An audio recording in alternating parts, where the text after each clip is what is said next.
everyone, and welcome to the 2020 Make It Big conference. I'm your host, Beatrice Este with BigCommerce, and today I'm here with Cathy Liu, Head of Fraud Protection at Bolt. Cathy, thank you so much for being with us. I'd love for you to kick things off by telling us a little bit about yourself and how Bolt is helping drive revenue for brands. My name is Cathy, and I am the Head of Fraud Protection here at Bolt. Fraud protection is one of the three core offerings that we have from Bolt. Bolt is a checkout experience platform of which we do everything from the checkout on the front end to the payment processing and ultimately the fraud protection on the back end. And fraud protection is a revenue driver in ways that we haven't seen before. Unlike the traditional sentiment of using fraud as a way to catch fraudsters, we are thinking about fraud protection as a way to let more good customers in, ultimately making sure that all of the money that a retailer is spending on acquisition results in good, legitimate orders that pass all the way through payment completion. Awesome. Well, let's go ahead and dive right in and set the stage. What is the state of fraud protection in 2020? Sure. So the state of fraud in 2020 is a very interesting time. There are currently two trends in play. The first, following the COVID-19, I think we're seeing a lot more of retail in general shift from brick and mortar into e-commerce. As a result, we're going to be seeing more and more fraud in e-commerce as well, and maybe different types of fraud than what we're used to seeing, such as more fraud around buy online and picking up in store, since that is the new normal that we're in now. The second trend that is relevant is on the European side. With the passing of PSD2 and SCA, we're going to see a big, kind of industry-wide limitation of fraud on that side. That is a combined partnership between the payment processors as well as the issuing banks. As a result, as it relates to us in the US, I think we're going to see a lot more fraud shift from Europe to the US, where we are not currently under those tighter regulations. And so that could lead to a second spike in fraud attacks. So we don't typically talk about fraud protection as a way to drive revenue. Why and how should brands change their mindset and perspective when it comes to fraud protection in order to better scale and protect their business? So yes, there has definitely been a shift in perspective when it comes to fraud protection from retailers. Traditionally, retailers have thought of fraud protection as a way to block bad actors from taking advantage of their site and making fraudulent purchases. However, in recent years, as there's been a rise of fraudulent attacks, now there is a second need in the space, which is to make sure that you're not blocking your good customers along with the bad customers. And ultimately, you want fraud protection to block these bad actors, but make sure that you're also delivering the best possible experience for your legitimate customers. And so an example of that might be if you have a good shopper that's, trying to make a purchase on the site, you don't want to burden their experience with additional fraud verification. You don't want to have to ask them for more information to verify their identity when it's not needed. Right, and really minimize and streamline the amount of friction that you're adding into that shopping process. So when we think about fraud today, it means catching these bad actors as quickly as possible, stopping them from shopping on the site and making that purchase, but also making sure that for your good customers that they are able to get through from browsing to payment complete as quickly as possible with as minimal of obstacles in their way. So this leads us to the big question. How do retailers determine who is a good customer and who's fraudulent? Yes, finding out who is good and who is fraudulent is that's the main question when it comes to fraud. And to your point earlier too, right, this might look a little different for a small business versus a more mature mid-market or enterprise business. So what we see is typically in the life cycle of a business, there comes a point where you start seeing fraud. And before then, when you're first starting out, fraudsters might not be familiar with your brand yet, so you're not going to see as many attacks.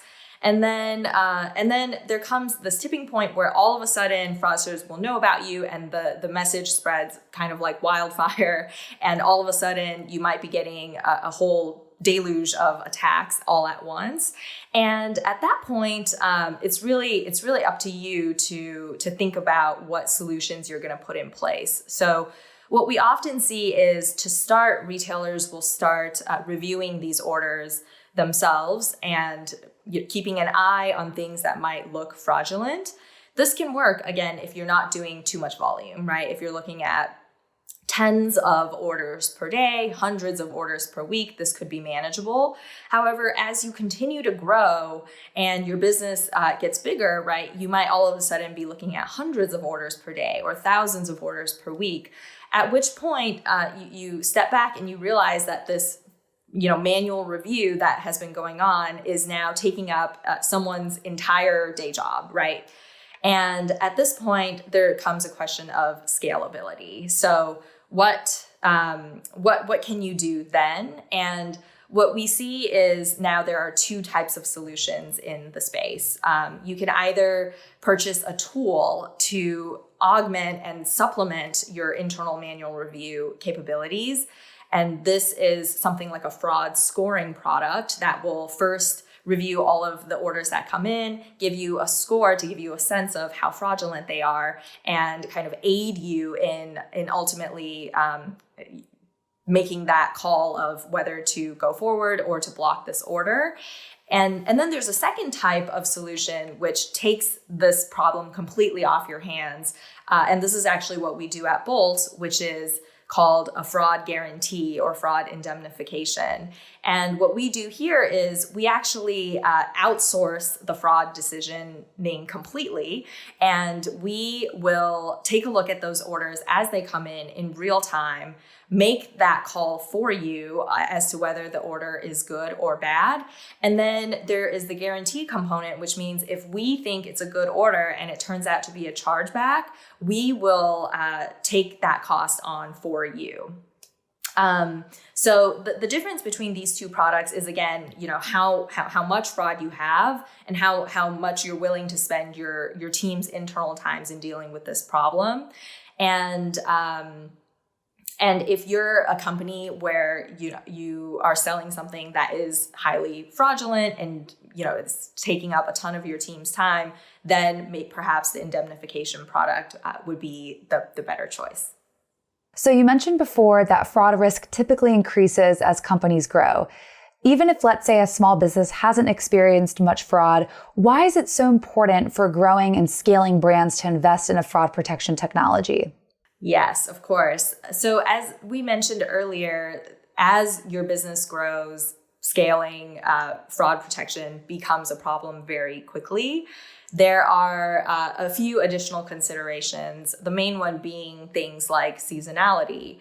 In this year, we had the unexpected COVID event, which led to a lot of increased online volume for a lot of e-commerce retailers, which has definitely been a positive. However, as we kind of a consequence of that is for retailers that had been relying on manual review, all of a sudden a 2x jump in your volume means a 2x burden in how you're spending time to review these orders, which can very quickly become unsustainable. And a second example of this is during holidays, right? Maybe your manual review solution works out pretty well during the bulk of the year, but when we hit Black Friday and Cyber Monday, and you're seeing a 3 to 4 to 5x spike in your volume, then is your same team going to be able to bear that load over time, or is that when you start seeing mistakes and letting more fraud through? So as businesses grow, there are just more and more complexities as it comes to fraud management, and I think inherently it no longer becomes feasible to just manage everything in-house without a tool. At that point, it then becomes a good point to think about other solutions. And other than technology, what are a few additional things you can do to protect your brand? Yes. So of course, it all starts with knowing your customers as the root of protecting your brand, right? The thing that a retailer will know better than any other fraud protection tool is what types of customers they have and what their behavior looks like naturally. So a retailer should have the information of, has this customer engaged with our brand before through other channels before making the purchase, right? If you know that a customer has come in with a purchase and they're a part of your mailing list, or they've liked your page on Facebook, these are all really, really good signs of a legitimate customer or a legitimate shopper that even a fraud solution tool wouldn't necessarily have firsthand. So relying on these clues and an understanding of your market, your products specifically, what kinds of shoppers tend to shop at your store, and knowing their behavior really, really well is one way to have a leg up on a lot of outsourced tools. And that can take you pretty far in controlling that review process in-house and guaranteeing that your brand is safe from these fraud attacks, while also ensuring that your best customers have the best purchase experience. Successful fraud protection really comes down to being able to identify who your good customers are and who the fraudulent ones are. What can retailers do to prevent fraud from impacting their conversion? Yes. So retailers have a few options that they can do to prevent false declines. The first is, I would say, knowing what we just talked about, right? Knowing the customer even better, and taking all of the context of which people normally interpret these fraud signals, but adding the additional layer of what makes sense for your business. An example of this would be for retailers that are selling mostly B2B. So traditional knowledge would tell you that a shopper who is purchasing from a masked IP address or a proxy tends to look more suspicious than someone who is, not using a proxy. However, if you know that your business is selling mostly to other businesses, then other businesses have a much greater likelihood of having these corporate proxies in place.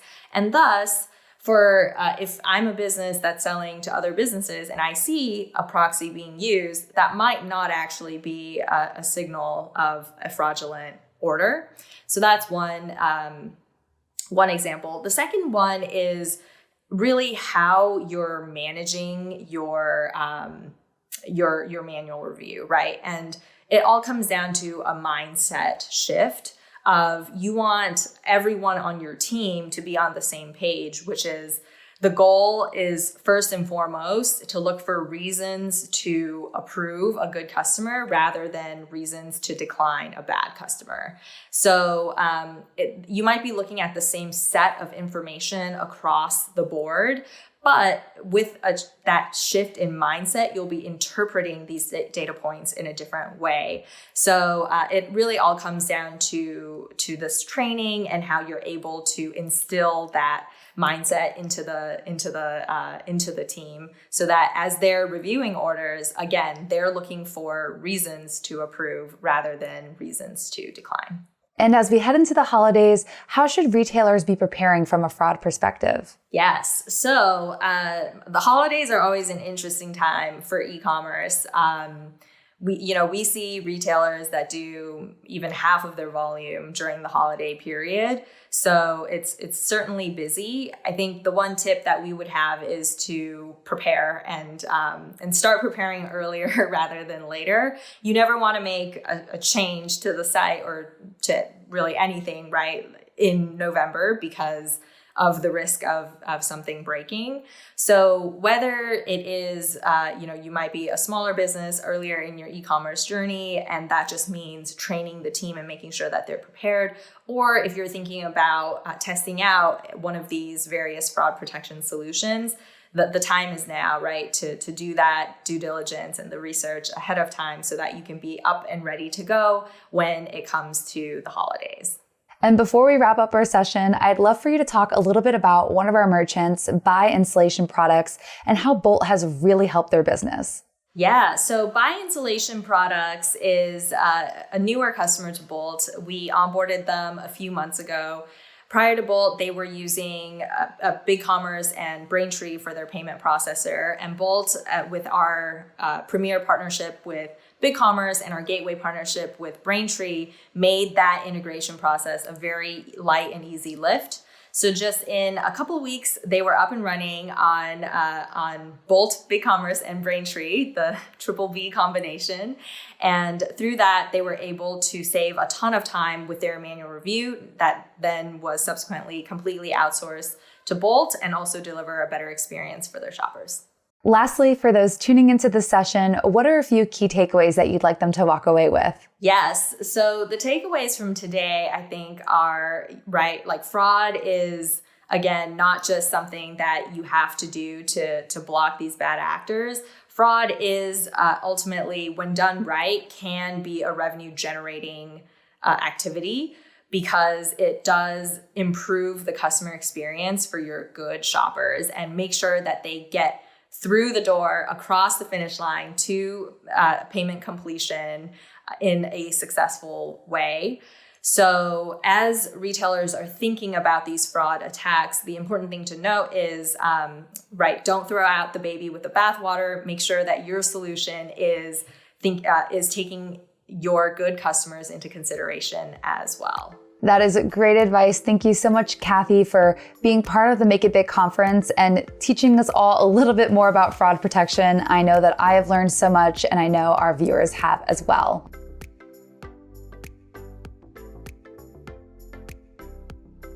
That was such a great session with Cathy Liu, Head of Fraud Protection at Bolt. Be sure to engage with us on social media using the hashtag MakeItBigConf and share what you've learned. If you're looking for more insights, be sure to tune into more Make It Big sessions and head over to www.bigcommerce.com/makeitbig.